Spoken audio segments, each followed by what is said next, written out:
एक आदमी कहता है कि मैं ब्रह्मचर्य का दृढ़ व्रत लेता हूं, उसका मतलब है कि उसके भीतर कामुकता दृढ़ता से धक्के मार रही है, नहीं तो और कारण क्या है। एक आदमी कहता है कि मैं कसम खाता हूं कि आज से कम खाना खाऊंगा, उसका मतलब यह है कि कसम खानी पड़ रही है, ज्यादा खाने का मन है उसका, और तब अनिवार्य रूपेण द्वंद्व पैदा होता है। जिससे हम लड़ना चाहते हैं वही हमारी कमजोरी है, और तब द्वंद्व पैदा हो जाना स्वाभाविक है। वह लड़ता हुआ दरवाजे के भीतर गया, संभल संभल कर बोला कि मेरे मित्र हैं। लेकिन जब वह बोल रहा है तब उसको कोई नहीं देख रहा है, उसके मित्र को ही उस घर के लोग देख रहे हैं। तब फिर उसे ख्याल आया कि मेरा कोट, मेरी पगड़ी। उसने कहा कि दृढ़ता से कसम खाई है, इसकी बात नहीं उठानी है। मेरा क्या है कपड़ा लत्ता, कपड़े लत्ते किसी के होते हैं, ये तो सब संसार है, ये तो सब माया है। लेकिन ये सब समझा रहा है, लेकिन असलियत तो बाहर से भीतर, भीतर से बाहर हो रही। समझाया कि मेरे मित्र हैं, बचपन के दोस्त हैं, बहुत प्यारे आदमी हैं, रह गए कपड़े, कपड़े उन्हीं के हैं, मेरे नहीं। पर घर के लोगों को ख्याल आया कि कपड़े उन्हीं के हैं, मेरे नहीं हैं। आज तक ऐसा परिचय कभी देखा नहीं गया था। बाहर निकलकर क्षमा मांगने लगा कि बड़ी भूल हुई जा रही है, मैं क्या करूं क्या ना करूं, ये क्या हो गया है मुझे।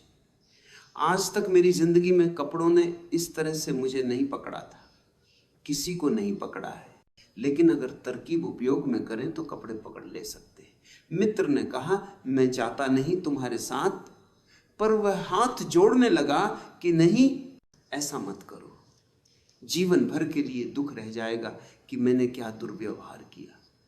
अब मैं कसम खाकर कहता हूं कि कपड़ों की बात ही नहीं उठानी है। मैं बिल्कुल भगवान की कसम खाता हूं कि कपड़ों की बात नहीं उठानी। और कसम खाने वालों से हमेशा सावधान रहना जरूरी है, क्योंकि जो भी कसम खाता है उसके भीतर उस कसम से भी मजबूत कोई बैठा है जिसके खिलाफ वह कसम खा रहा है, और वह जो भीतर बैठा है वह ज्यादा भीतर है, कसम ऊपर है और बाहर है।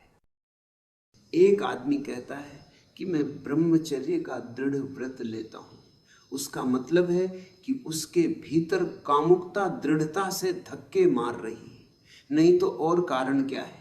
एक आदमी कहता है कि मैं कसम खाता हूं कि आज से कम खाना खाऊंगा, उसका मतलब यह है कि कसम खानी पड़ रही है, ज्यादा खाने का मन है उसका, और तब अनिवार्य रूप में द्वंद्व पैदा होता है। जिससे हम लड़ना चाहते हैं वही हमारी कमजोरी है, और तब द्वंद्व पैदा हो जाना स्वाभाविक है। वह लड़ता हुआ दरवाजे के भीतर गया, संभल संभल कर बोला कि मेरे मित्र हैं। लेकिन जब वह बोल रहा है तब उसको कोई नहीं देख रहा है, उसके मित्र को ही उस घर के लोग देख रहे हैं। तब फिर उसे ख्याल आया कि मेरा कोट, मेरी पगड़ी। उसने कहा कि दृढ़ता से कसम खाई है, इसकी बात नहीं उठानी। मेरा क्या है कपड़ा लत्ता, कपड़े लत्ते किसी के होते हैं, यह तो सब संसार है, यह तो सब माया है। लेकिन ये सब समझा रहा है, लेकिन असलियत तो बाहर से भीतर, भीतर से बाहर हो रही है। समझाया कि मेरे मित्र हैं, बचपन के दोस्त हैं, बहुत प्यारे आदमी हैं, रह गए कपड़े, कपड़े उन्हीं के हैं, मेरे नहीं हैं।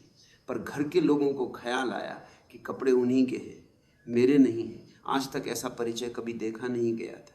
बाहर निकलकर क्षमा मांगने लगा कि बड़ी भूल हुई जा रही है, मैं क्या करूं क्या ना करूं, ये क्या हो गया है मुझे।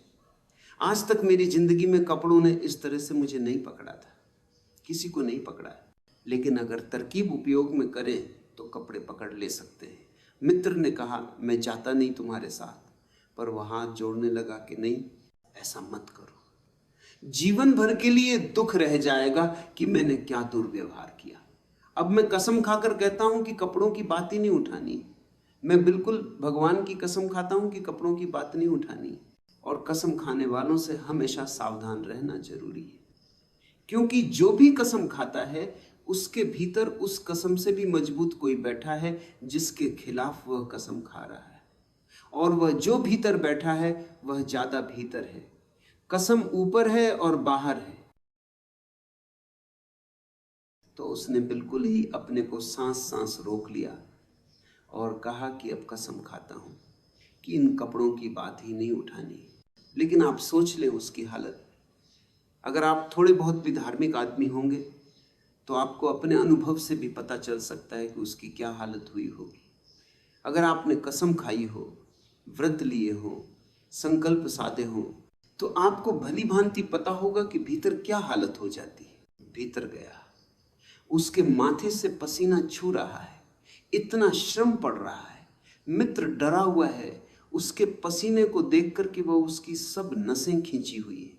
वह बोल रहा है एक एक शब्द कि मेरे मित्र हैं, बड़े पुराने दोस्त हैं, बहुत अच्छे आदमी हैं। और एक क्षण को वह रुका, जैसे भीतर से कोई जोर का धक्का आया हो और सब बह गया, बाढ़ आ गई और सब बह गया हो। और उसने कहा कि रह गई कपड़ों की बात, तो मैंने कसम खा ली है कि कपड़ों की बात ही नहीं करनी है।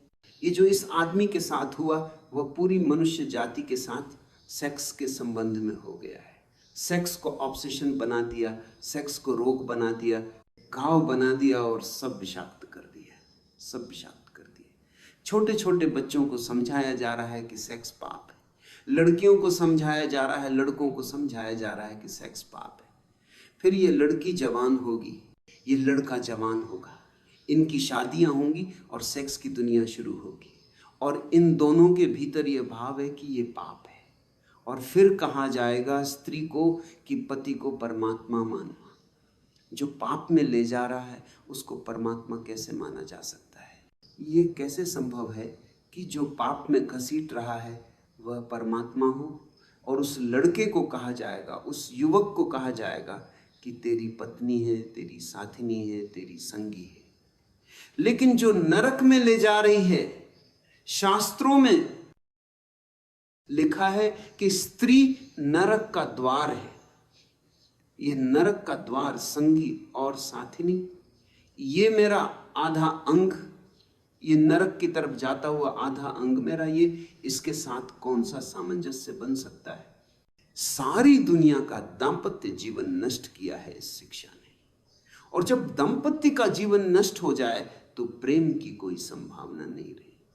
क्योंकि जब पति और पत्नी प्रेम न कर सके एक दूसरे को, जो कि अत्यंत सहज और नैसर्गिक प्रेम है, तो फिर कौन और किसको प्रेम कर सकेगा?